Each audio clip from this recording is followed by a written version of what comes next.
One Zambia, One Nation, and thanks for joining us on Zanis News. To present, my name is Juliet Mtale. Top stories in the news tonight. Government urges Zanis to establish mine milling plants countrywide. Audit FISP to remove ghost beneficiaries. Cabo District receives 37 health kits. Plus private universities contributing to education access for all. Zanis News in detail. We begin with an item from the Copperbelt province. Minister of Agriculture Ruben Mutolo has asked the Zambia National Service, ZNS, to implement the directive by President Hakainde Hichilema for milling plants to be established in all parts of the country. Mr. Mutolo says ZNS can use the Citizens Economic Empowerment Commission, CEEC, to acquire the equipment. He was speaking in Kitwe this morning shortly after touring the ZNS pavilion during the Copperbelt Agricultural Mining Industrial Networking Enterprise. Mutalekani now reports. This morning, Minister of Agriculture Ruben Mutolo visited stands at the ongoing Copperbelt Agricultural Mining Industrial Networking Enterprise, CAMINEX. The minister was in the company of Copperbelt Agriculture and Commercial Show Society Chairman London Mwafulirwa. The minister used the occasion to ask ZNS to expedite the process of establishing milling plants in all parts of the country. As a person responsible for agriculture, I'm ashamed that we move maize from Lundazi into Lusaka and then take back mill to Lundazi. I'm very ashamed that that is happening. We would like to have ZNS supporting us. The government cannot buy milling plants and put them there, but it can use arms like ZNS to get money from CEEC and buy milling plants and put them in each region. I'm taking time on this because it is becoming a thorny issue in Zambia. Mr. Mutolo commended ZNS for its role in value addition. ZNS took over or bought the Mala shoe factory, which we all knew was doing very well. And you can see the products which are there. Some of the shoes there are so nice. Then we came, they are adding value now to the wheat that they are producing. They are producing bread. It can't go better than that. That's what Zambia needs. And ZNS says it has enhanced its shoe producing capacity at its factory housed in Dola. We used to be producing this assorted footwear on a small scale in ZNS Kitwe, but government, through the Ministry of Finance, Purchase Management Industry, of which we have improved in terms of our capacity in producing footwear. We used to be at 20 pairs per day, but currently we are at 80 to 100 pairs per shift. That is 8-hour shift. So that's part of enhanced industrialization which ZNS has reignited in the Copperbelt province.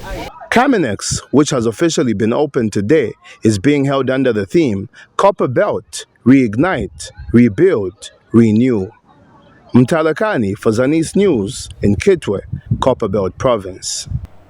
And President Hakainde Hichilema has assured the business community on the Copperbelt that government will continue to provide the necessary platform and incentives to revive the mining sector.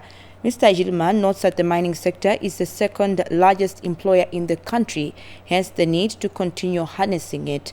In a speech read for him by Minister of Agriculture Ruben Mutolo at the official opening of the Copperbelt Agricultural Mining and Industry Networking Expo in Kitwe today, President Hichilema also thanked the foreign exhibitors that participated at the show. The Minister of Mines, Paul Kabuswe, urged foreign investors participating at the CAMINEX to consider setting up manufacturing companies in Zambia because the country has friendly policies for business to thrive. Earlier, Copperbelt Show Society Chairperson London Mwafulirwa urged the business community to take advantage of the favorable government policies aimed at reviving the economy. Looking at building this economy. Ladies and gentlemen, our wishes, even before forming government, were to reignite the country's economy, including that of the Copperbelt, which earns us the much needed foreign exchange, and of course, to unite the people. Secondly, the mining industry, based on the copper belt, is the second largest employer of our people after government. This has happened over a long time, considering that mines in Zambia have been there for close to 100 years. My government is, therefore, happy that you, the organizers, are looking at rebuilding the copper belt's economy with our support. My government will provide the necessary platform and incentives to enable businesses to rebuild the economy back to what it was before. I am further delighted that you have pledged to renew your energies in upholding a rebuilt economy. This is the way it should be. Take advantage of this government that is saying it's going to be business friendly. We are not shy and afraid to tinker with, is it taxes? Some people like telling us you have given a lot of tax concessions. Now I say that where we are right now, just look at the economy. You can tell that there is a sector that has been driving this economy, which hasn't been doing very well, and that's the mining sector.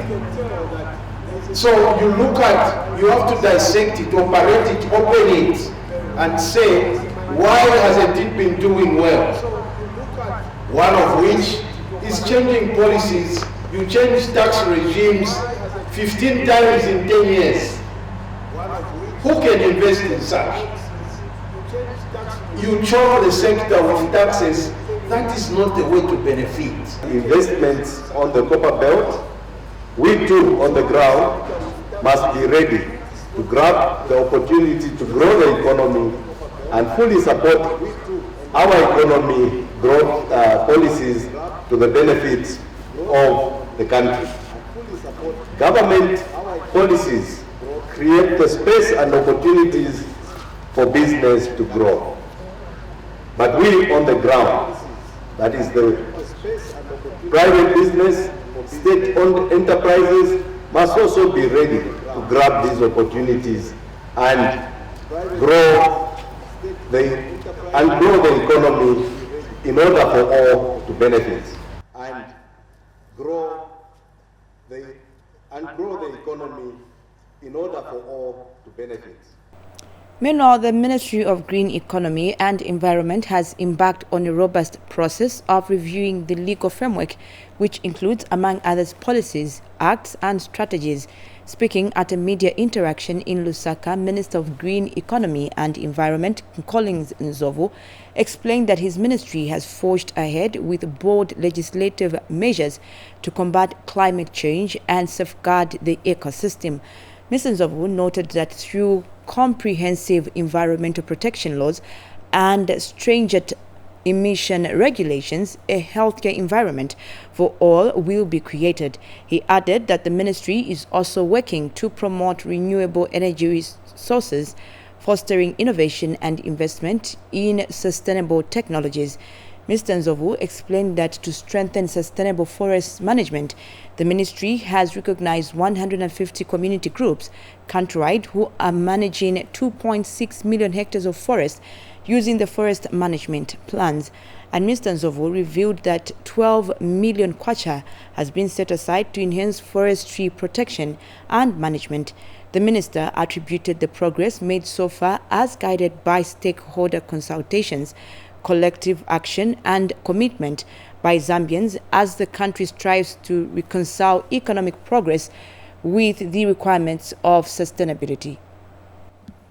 We've developed and launched the interim guidelines on the carbon market and trading. The guidelines are aimed at helping the country to manage, approve, implement and regulate carbon projects. These guidelines provide citizens with numerous benefits. They will contribute to environmental protection, unlock economic opportunities, attract investments, improve quality of life, and elevate our country's standing in the global fight against climate change.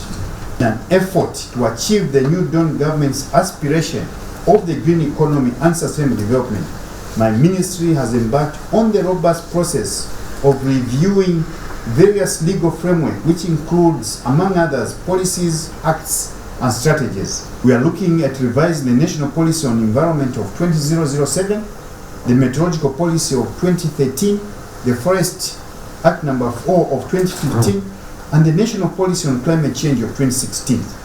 On the acts and bills, we are reviewing and amending the Forest Act number 4 of 2015 to provide for stiffer penalties, strengthen enforcement mechanisms, and establish procedures. We are reviewing and amending the EMA Act number 12 of 2011. We have also advanced in ensuring that the climate change bill is on the table. In agriculture news, Southern Province Minister Cornelius Mwetwa has called for a provincial audit on the Farmer Input Support Program, FISP, to remove ghost beneficiaries in the system. Mr. Mwetwa says some agriculture camp officers in the province are reported to be frustrating the system by registering non-existent farmers for their benefit. He was speaking when he graced the post-harvest field day in Kalomo district. Chimunya Nalumpa now reports. Maize has remained a strategic crop for national food security, and government, working with stakeholders in the agriculture sector, are keen to harness maize production among small-scale farmers. The Minister of Agriculture in Southern Province has partnered with CITCO and organized a post-harvest field day to expose farmers to climate-smart agricultural practices. Today, most important thing is climate change.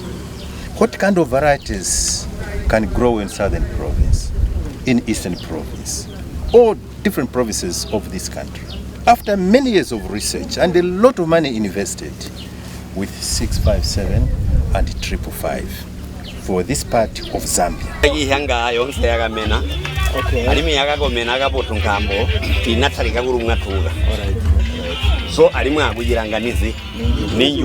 Here, Southern Province Minister Cornelius Mwetwa announced government resolve to support increased maize production. The Southern Province is projecting to harvest 448,000 metric tons of maize, an increase from last year's harvest of 390,000 metric tons. The maize price at 50 kg at 280 kwacha. We have heard some people say this is likely to trigger upwards the price of melody. Quite to the contrary, the intention is to trigger upwards productivity and production of maize. The minister has also called for a provincial audit on the Farmer Input Support Program. We want an audit so that we see which cooperative, we see which farmer was deserving and was not given, and where did that fertilizer go, so that we begin to address some of these challenges, because we shall not continue on this trajectory where a camp or CAC officer is going to get 600 bags, like the case in Siamambo ward of Joma. Now, if that person was not caught, how many farmers would have lost out of that transaction? Traditional leaders in Southern Province have thanked government for increasing the price of maize. New Dawn government has raised the price of maize from 180 last year per 50 kg to 280 this year. Every chief will engage in maize production because it's a staple food for them. Chimunya Lumba, Zanis, in Kalomo, Southern Province. Thank you, Nshimunya, for that report. We're still in agriculture news. The Zambia Agriculture Research Institute Director Iva Mukoka says millet is key in enhancing food security and nutrition both at household and national level. Mr. Mukoka said millets have potential to address dietary needs and contribute to the health of the citizenry. Mr. Mukoka was speaking during the commemoration of the International Year of Millets. Let's take a look. Zambia Agriculture Research Institute, ZARI, has urged farmers to take in interest in growing various types of millets as they have the potential to contribute to food and nutrition security at household and national levels. This came to light during the commemoration to mark the International Year of Millets held under the theme Unleashing the Potential of Millet for the Well-being of the People and the Environment. Commemorating the International Year of Millets is a reminder of the importance of millets to the food security and food sovereignty and nutrition. and the Indian government has pledged to support Zambia to promote the cultivating and consumption of millets. There is a whole range of support being offered by the government of India.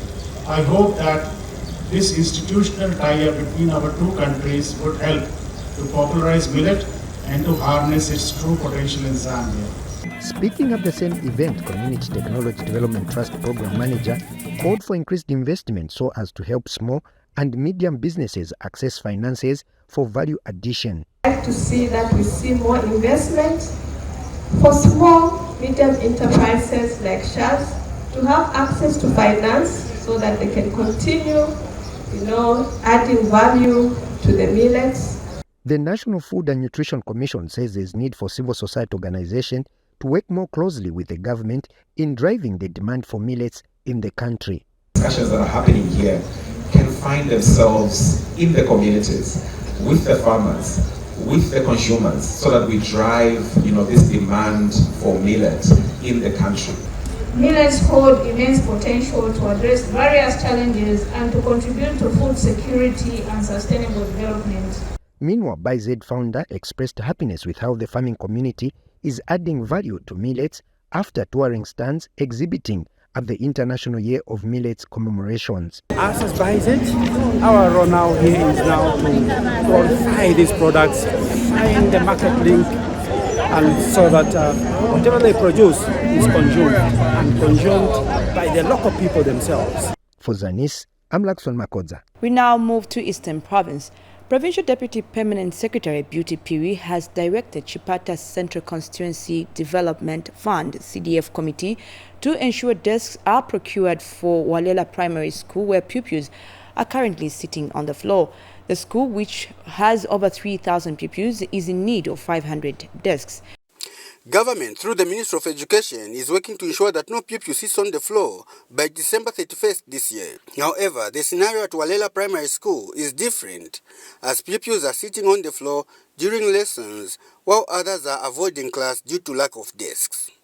After receiving reports on the current situation at Walela Primary School, Eastern Province Deputy Permanent Secretary Beauty Piri, in the company of Chipata District Commissioner Elida Banda, went on the fact-finding mission. CDF chairperson, this for me is a serious issue. Because if you're seeing children learning like this in such an environment, when we talk about equity, we are talking about having the same facilities in town and in rural areas. I am from Hillside Primary School. And surely when you go to Hillside, which is in town, you will not find this situation. What I want to see is that if we can have desks before the end of next month, and not before you write your exams. We shall make sure that that is pushed, that at least second week of June, this is May, of June, you have desks. Walela Primary School head teacher Milanzi Chisaka said the school is currently in need of 500 desks. As you can see, we have a shortage of desks. The school is quite big and the enrollment is quite huge. Currently, we have only 138 desks, chasing to the enrollment of 2,701, which is not okay for the school. And Chipata Central Constituency Development Fund Committee Chairperson Patrick Daka said the matter will be immediately looked into. Here, let them apply on the floors we have seen. Floors do not cost so much money. It's just a little bit. Let them apply quickly so that we attend to them. We put the floors, because even if we bring desks here, but if the floors are not in order, whereby there's no floor in short, the desk will break easily. We as a CDF, we always encourage the zonal leaders to prioritize. Where there's a problem, they prioritize, and I taught them very nicely. We taught them how to prioritize. We gave them the formula. Wherever they write project. Sylvester Chimba for Zanis in Chipata District, Eastern Province. We now take a break, but still to come, Matola Primary School in Chelenge District receives first leave. Stay tuned. Life is a journey full of varied experiences. Can we reach our desired destiny? Can we achieve our desired goals? If yes, then how? Join Juliet Mutale on Thursday at 18:30 hours on How I Made It, a program that highlights various success stories from different personalities with different life experiences and backgrounds. Catch Zanis TV on Channel 6 DTT and Channel 458 DTH. Zanis TV, the People's Channel.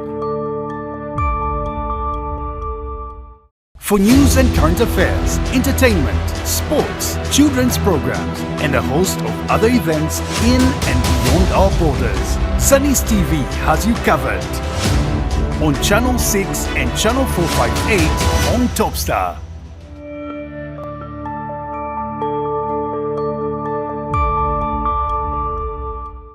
Welcome back.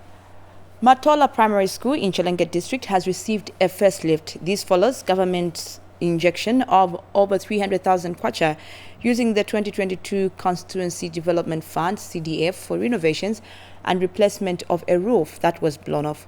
Let's take a look. This was once the state of Matola Primary School. The school had its roof blown off twice, a situation that led to pupils learning from nearby churches. But with the increase in the constituency development funds, the school has finally been worked on. This project is costing about 338,000. It's just a rehabilitation, like the engineer has stated. Just remove of the roof was blown some years back. So through CDF, we have managed to rehabilitate. So this is a plus to government, and the new CDF, the increment of new CDF is working tremendous. You can see that a lot of projects are being attended to. The District Education Board Secretary is happy that learners will now learn in a conducive environment. Education, the provision of quality education lies in three things. That's the provision of learning and teaching materials, qualified teachers, and then the other aspect is the infrastructure or classroom space. So with this coming in board, the learning and teaching of learners actually come to fruition. Remember that the learners this time around are being hosted by churches and other surrounding facilities that can accommodate learners, which is hampering on the smooth running of the schools. The school authority wants government to procure more desks for the school. We try to sit, it is a challenge. So we need more desks. There with about 693 learners. Now again, they are not enough. Yvonne Nombo, for Zanis in Chilenge District, Rapla Province. We now take you to Central Province. Cabo District has received medical health kits for 37 health facilities. District Commissioner Lennox Shimamwa, who witnessed the delivery of the drugs, says government is determined to provide quality health care services. And Cabo District Health Office Clinical Care Specialist Kennedy Kama says the district was awaiting another consignment of medical kits to Qatar for the remaining health facilities. Details in this report. Government has made strides in ensuring the supply of medicines in health facilities is improved. Cabo District has received its share of the recently procured medical kits by government. With our colleagues here from the district to just witness this offloading of this 30-ton truck. And I'm told there's more to come for the over 42 facilities we have, as already explained. But I think what is more important is also being able to safely take these medicines to these facilities, but also dispensing them, because it's one thing stocking and another thing dispensing to the public. So the public needs a service. The pharmacists, the pharmacy technologists, we have a task to ensure that these medicines are dispensed. The district commissioner added that a task force has been constituted to curb pilferage of drugs. I also want to mention that we have also set up a task force at district level to ensure that we just curb this issue of pilferage of drugs. So there's already a task force which I'm chairman of. I think you're aware, Mr. Kama. So we are going around to just check in. We're doing impromptu visits in different facilities to ensure that we make sure these drugs that are coming at a huge cost go to the intended beneficiaries. And Cabo District Health Office Clinical Care Specialist Kennedy Kama says the consignment will cater for 37 health facilities. Actually checked on to verify the commodities we have received, and then later on, following the supply chain, we distribute to the facilities that we have in our district. So we are quite delighted that things are working out, and we're looking forward. I think we're expecting more of the drugs coming to our district, so that we can offer the quality services to our people in our district, because that's why we are here, to make sure that the community in our district is well catered for. We have 42 facilities that are benefiting from this. So what we have in this track, consignment for about 37 facilities, then the other track will cater for the remaining facilities. So all the commodities are available. Kelvin Tembo for Zanis in Kabwe, Central Province. You are watching Zanis News. Now, Southern Province Minister Cornelius Mwitwa has handed over a state-of-art standby generator worth 340,000 kwacha to Choma General Hospital, procured under the 2022 Choma Central Constituency Development Fund CDF allocation. Mr. Mwitwa, who is also Joma's Central Member of Parliament, disclosed that funds have also been approved for the construction of a maternity wing, as well as procurement of an ambulance under the 2023 CDF. The minister says the procured genset will support continued provision of healthcare services in times of power outages and save lives. Runia Sakala has the details in this report. Lack of a standby power generator is one of the daunting challenges patients visiting Choma General Hospital have been facing, with many losing their lives in intensive care units during power outages. But now, Choma Central Member of Parliament Cornelius Mwitwa, flanked by Mayor Javen Simoloka, has handed over a state-of-the-art standby power generator procured under the Choma Central Constituency Development Fund to the hospital. Today's official handover of this genset is testament that the CDF program is working, and we can all now appreciate the benefit of increasing CDF from where we found it at 1.6 million in 2021 to 28.3 in 2023. The generator we are talking about today, Honorable Minister, is a state-of-the-art generator which costs 340,000 kwacha. More funds under CDF have been allocated to the institution for other developments. I'd like to assure you here that the CDF committee has already approved funds to expand the Choma General Hospital maternity wing, so that our mothers who are expectant, those we see sleep on the floor, they should have decent accommodation when they come to that facility. I'd like to indicate that money for the purchase of the ambulance has already been approved by the CDF committee. Management at the institution is grateful. I think on behalf of the Provincial Health Office and Choma General Hospital, would love to thank the government for the CDF initiative.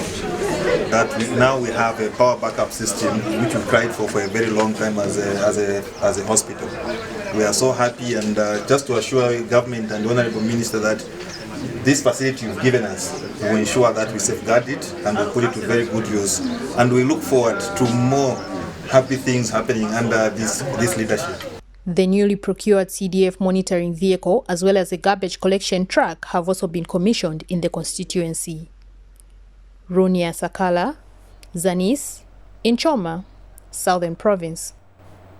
Now, USAID Family Health and Nutrition in Wapula Province has donated anatomic models which will be used for mentorship in selected zonal health facilities. The models are used in the prevention of maternal mortality. Kennedy Chomba filed in this report. Since the beginning of 2023, Wapula Province has recorded 18 maternal deaths. In addressing this challenge, USAID Family Health and Nutrition, which is working closely with the Ministry of Health, has since handed over assorted medical equipment which will be used by health practitioners to prevent maternal mortality in health facilities. These anatomical models being donated today are expected to contribute to the enhancement of healthcare facility staff skills in handling maternal and neonatal cases and the provision of lab services. They will also be used in mentorship, which is basically the transfer of knowledge and skills from in what we are calling PPH, that is more like normal bleeding. So this is the model that we use to demonstrate on how to arrest the bleeding. Provincial obstetrician Dr. Roy Nonde points out the significance of such help to the Ministry of Health. Yeah, in the first quarter we had about 15 maternal deaths, and in the second quarter we have recorded 3. That comes to about 18 of them. Yeah, and the number of those have been also due to bleeding and also infections as well, especially post-Caesar. They're the ones that we have recorded. Yeah, so these models are quite important to help us in terms of achieving reduction in those numbers. Yeah. Kene Chomba reporting for Zanis News in Mansa District. We move back to Central Province. Residents of Mumbwa District have appealed to the local authority to utilize part of the Constituency Development Fund, CDF, towards road expansion, drainages and paving of township roads.